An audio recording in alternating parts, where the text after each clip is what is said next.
Hello students, I am Ajay sir and now you are watching my YouTube channel Aryan's English Classes. इस video में हम बात करेंगे CBSE class 10th history के उस topic के बारे में जिसका नाम है the making of a global world. यहाँ जो है इसका फर्स्ट वीडियो दिया गया है क्योंकि यह एक बड़ा टॉपिक है जिसके लिए जो है इसको अलग अलग पॉइंट में डिस्क्रिप्शन दिया जाएगा। सबसे पहले हम बात करते हैं ग्लोबलाइजेशन की। Globalisation means all the business activities of the world can be carried out freely from one place to another. Globalisation का मतलब होता है कि दुनिया के किसी भी हिस्से में बिजनेस एक्टिविटी जो है बगैर किसी बाधा के की जा सके। फिर हम बात करते हैं इंडस वैली सिविलाइजेशन की, जो लगभग आज से 5000 वर्ष पहले विकसित हुआ और इसका व्यवसायिक संबंध जो है वेस्ट एशिया, मालदीव, चाइना और ईस्ट अफ्रीका के देशों के साथ था। चाइना का सिल्क ट्रेड अलग अलग देश के साथ था। यह एक तरह का कॉमर्शियल इंसिडेंट था मीडिएवल ट्रेड का, जिसने इस पूरे ग्लोबलाइजेशन शब्द को जो है उसको डिफाइन करने का काम किया और बताया कि जिस रूट के माध्यम से यह पूरा बिजनेस चलता था उसको सिल्क रूट कहा जाता है और यही सिल्क रूट जो था वह चाइना से निकल के लगभग यूरोप के हर एक हिस्से को जोड़ता था। सिल्क रूट इसके साथ साथ यानी ट्रेड तो करता ही था, इसके साथ जो है कल्चरल रिलेशन भी उसने बनाया। दुनिया के अन्य देशों के साथ हर एक देश चाहते थे कि वह अपनी सुपरमेसी इस सिल्क रूट के ऊपर बनाए। चाइनीज पॉटरी भी इसी रूट के सहारे एक जगह से दूसरे जगह गई और इसी के साथ साथ फैब्रिक्स और स्पाइसेस भी एक जगह से दूसरे जगह गए। 13वीं सदी में एक महत्वपूर्ण घटना घटी और एक जगह था जो सिल्क ट्रेड के लिए बहुत ज्यादा फेमस था। उस जगह का नाम था कुस्तुनिया। कुस्तुनिया के ऊपर तुर्कों का कब्जा हो गया और इसने एक तरह से इस व्यापारिक मार्ग को अनसेफ बना दिया, जिसके कारण जो है यूरोप के कुछ देशों ने अपने लिए ऐसे लोगों को तलाशना स्टार्ट किया जो उनके लिए नए सी रूट्स की खोज कर सके ताकि उनका व्यवसाय बगैर किसी बाधा के चल सके। इसी कड़ी में पुर्तगाल ने वास्को डी गामा को अपॉइंट किया, जो कि तो दूसरी तरफ स्पेन ने कोलंबस को अपॉइंट किया ताकि वह इन देशों के लिए अलग सी रूट की तलाश करे। फिर हम बात करते हैं कुछ फूड आइटम्स की, जैसे स्पागेटी और नूडल्स, जो कि चाइना से वेस्टर्न कंट्रीज पहुंच गए। और पास्ता की बात करें तो पास्ता अरब ट्रैवलर के माध्यम से सबसे पहले सिसिली पहुंचा, सिसिली जो इटली का एक हिस्सा है। पोटैटो जो आज हमारे भोजन का एक अभिन्न अंग है। Potato, soya, peanut, corn, tomato, chilli, sweet potato, इन सारे की जानकारी हमको नहीं थी।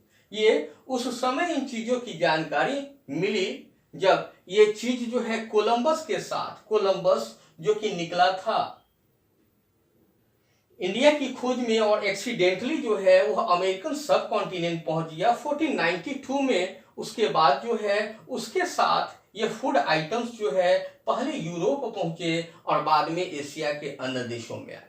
Vasco D gamma, Vasco D gamma एक पुर्तगीज था। उसने अपनी जर्नी जो है अमेरिकन सब कॉन्टिनेंट के लिए स्टार्ट की, लेकिन वह भी संयोगवश 1498 में इंडिया पहुंच गया।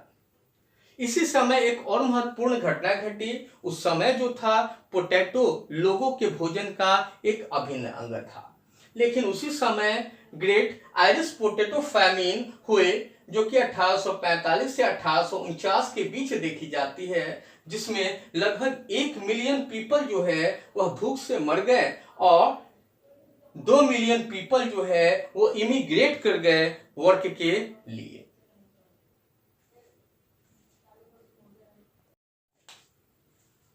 Gold from El Dorado, the city of gold, silver of Peru, and Mexico added the European capital and speed up its trade with West Asia। यानी अमेरिका ने अमेरिका के जिस पार्ट पे यूरोप ने कब्जा किया उसमें साउथ अमेरिका में एक जगह था जिसका नाम था एल डोराडो, जिसको सिटी ऑफ गोल्ड के नाम से जानते थे। और साउथ अमेरिका का ही एक दो जगह थे, एक का नाम था पेरू और दूसरे का मैक्सिको, जहां से इन लोगों ने सिल्वर माइनिंग करना स्टार्ट किया और उसको यूरोप पहुंचाना स्टार्ट किया। Portuguese and Spain establish their empire in America. अब पुर्तगीज और स्पेन ने एक नया तरीका अपनाया, ये अपने साथ जो है डिजीज लेते गए अमेरिका, है ना, और अपने साथ स्मॉल पॉक्स से संबंधित डिजीज ले गए जिसके बचाव के लिए अमेरिकन के पास किसी तरह का कोई भी इम्यूनिटी पावर नहीं था। 18th सेंचुरी तक जो स्लेव्स कैप्चर किए जाते थे अफ्रीकन कॉन्टिनेंट से, उनको यूरोप के फ्रांस में बेचा जाता था और जो खरीदने वाले लोग होते थे वह उनको अमेरिका लेके जाते थे और यहाँ वह उनसे प्रोडक्शन में काम कराते थे, चाहे कॉटन हो, शुगर हो, किसी तरह के प्लांटेशन में जो भी काम होता था यूरोपियन मार्केट्स के लिए होता था।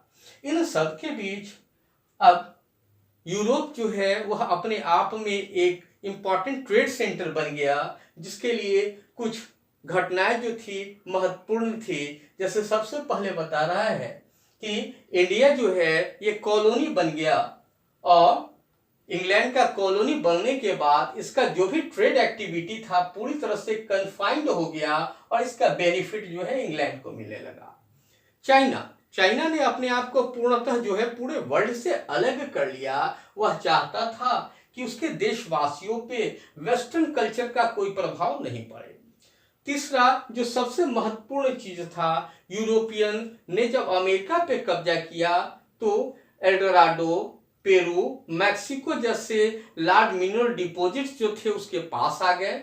फूड क्रॉप जो है वह आसानी से उगा सकता था और इन सारे का इस्तेमाल जो है उसने यूरोप को एक महत्वपूर्ण ट्रेडिंग सेंटर बनाने के लिए किया। तो इस तरह से इस वीडियो में आपने देखा कि यूरोप ने अपने पावर का विस्तार कैसे किया, किस तरह से फूड स्टफ जो है वह चाइना से यूरोपियन कंट्रीज तक पहुंचे, पास्ता अरब से यूरोपियन कंट्रीज पहुंचा, और किस तरह से पोटैटो जो आज हमारे फूड स्टफ का एक महत्वपूर्ण अंग है, टोमेटो, पीनट्स, ये सारे भले ही एक्सीडेंटली हो लेकिन अमेरिका से पहले यूरोप के देशों में आया और अंततः जो है यह एशियन कॉन्टिनेंट में पहुंच गया। इस वीडियो में हम इतना ही जो इस टॉपिक के फर्स्ट स्टेंजा में बात की गई है, जिसको कहा गया the making of a global world, इसकी चर्चा करेंगे। इसके बाद का जो वीडियो है वो नेक्स्ट टॉपिक में दिया जाएगा। धन्यवाद।